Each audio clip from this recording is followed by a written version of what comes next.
Ces touristes assistent impuissants à la chute, puis à l'explosion d'un drone, sur cette plage touristique très fréquentée de la mer Noire.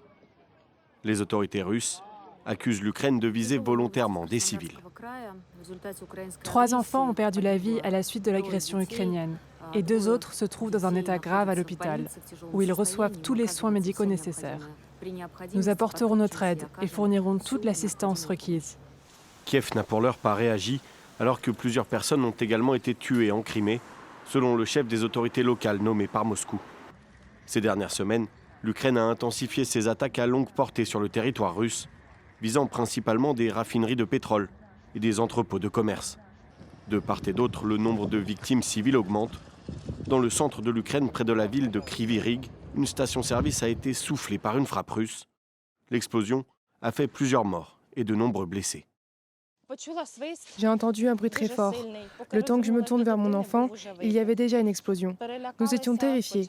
Tout le monde s'est mis à crier et nous nous sommes précipités dans la salle de bain. Une des femmes qui est morte faisait partie de ma famille. Ça me brise le cœur. Elle était si jeune. Volodymyr Zelensky continue de demander à ses alliés plus d'armes et de munitions pour contrer les frappes russes, notamment des missiles américains patriotes. Dans le même temps, il poursuit le remaniement entamé ces dernières semaines. Ce lundi, il a limogé l'ambassadrice ukrainienne aux États-Unis.